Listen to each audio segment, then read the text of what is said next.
Supreme court, high court ఆదేశాల మేరకు ఈ నెల 8వ తేదీ శనివారం డోన్ కోర్టు నందు 2020 సంవత్సరంలో తొలి మెగా లోక్ అదాలత్ను నిర్వహించనున్నారు. చాలా రోజులుగా పెండింగ్ లో ఉన్న కోర్టు కేసులను పరిష్కరించుకోవాలని, ఈ మెగా లోక్ అదాలత్ను సద్వినియోగం చేసుకోవాలని Dhone court senior civil judge Thangamani తెలిపారు. లోక్ అదాలత్ వలన కక్షదారులకు సత్వర న్యాయం జరుగుతుందని, కక్షదారులతో సంప్రదించి రాజీ పడదగిన అన్ని కేసులను పరిష్కరించుకోవడానికి ఇది ఒక మంచి అవకాశం అన్నారు. రాజీ అయిన కేసులకు ఎలాంటి కోర్టు ఫీజు చెల్లించాల్సిన అవసరం లేదని, ఒకవేళ కోర్టు ఫీజులు చెల్లించినా తిరిగి వారికి ఇచ్చేస్తామన్నారు. అందరికీ నమస్కారం అండి. నేను డోన్ ఎమ్మెల్యేసీ చైర్పర్సన్ తంగమని మాట్లాడుతున్నాను. యథావిధిగా మనము ప్రతి 2 నెలలకు ఒకసారి జరిగే జాతీయ మెగా లోక్ అదాలత్ ఈ నెల 8వ తారీఖున ఈ డోన్ పట్టణం మందు ఉండేటువంటి 3 కోర్టు ప్రెమిసెస్లో జరుగుతుంది. ముఖ్యంగా కక్షిదారులందరూ వాళ్ళ యొక్క సమస్యలు ఏదైనా ఉన్నట్టయితే వెంటనే తక్షణమే స్పందించి ఈ మెగా లోక్ అదాలత్ని సద్వినియోగం చేసుకుని పరిష్కారం చేసుకోవాలని కోరుకుంటున్నాను.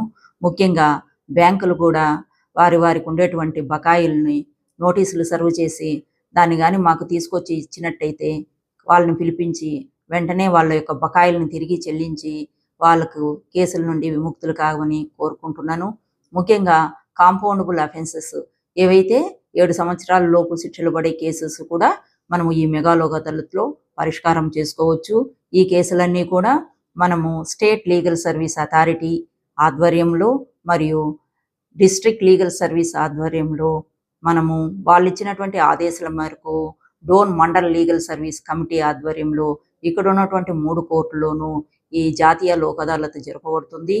ఈ కేసులే కాకుండా సివిల్ తగాదా ప్రతి ఒక్కటి కూడా కాంపౌండబుల్ అంటే ఇరుపక్షాలు వాళ్ళు వచ్చి వాళ్ళకి ఆ కేసు వద్దు అని రాజీ మాట్లాడుకొని టర్మ్స్ ఏమన్నా ఉంటే రాసుకొని వాళ్ళ కేసుల్ని సివిల్ తగాదాలను పూర్తిగా వాళ్ళు రాజీ చేసుకోవచ్చు. అంతేకాకుండా వాళ్ళు కోర్టు ఫీజు ఏమన్నా చెల్లించి ఉన్నట్టయితే అవి కూడా తిరిగి వాళ్ళకి చెల్లించడం జరుగుతుంది. స్టాంప్ డ్యూటీస్ కానీ కోర్టు ఫీజులు కానీ ఇవన్నీ కూడా వాళ్ళకి తిరిగి పొందే అవకాశం ఉంది. జడ్జిమెంట్ చెప్పే రోజు వరకు కూడా వాళ్ళు ఈ రకమైనటువంటి కేసుల్ని రాజీ చేసుకోవచ్చు. ముఖ్యంగా బ్యాంక్ మ్యాటర్స్, అదేవిధంగా బిఎస్ఎన్ఎల్ బకాయిలు వాళ్ళు కూడా నోటీసులు సర్వ్ చేసుకొని కక్షిదారులని కోర్టు దాకా తీసుకొని రాగలిగితే ఖచ్చితంగా వాళ్ళ దగ్గర నుంచి వసూలు చేసి వాళ్ళ కేసుల్ని సఫలీకృతం చేసే విధంగా ఈ Dhone mandal legal service committee అనేది కృషి చేస్తుంది. అంతేకాకుండా సమస్యలను వాళ్ళని తెల్లకాగితం మీద రాసుకొని వచ్చి ఇచ్చినట్లయినా కూడా బోత్ పార్టీస్ని పిలిపించి వాళ్ళ సమస్యలను పరిష్కారం చేస్తాము. మార్చి 8వ తారీఖున జరుపుకోవాలని, కోర్టు ద్వారా పరిష్కారం చేసుకోవాలని, లోక్ అదాలత్ ద్వారా పరిష్కారం చేసుకోవాలని కోరుకుంటున్నాను. అదేవిధంగా మహిళా దినోత్సవం సందర్భంగా కూడా అందరూ కక్షిదారులు మహిళలు కూడా వచ్చి వాళ్ళ కేసులు ఏమన్నా ఉన్నా పరిష్కారం చేసుకోవాలని కోరుకుంటూ సెలవు తీసుకున్నాను. నమస్తే.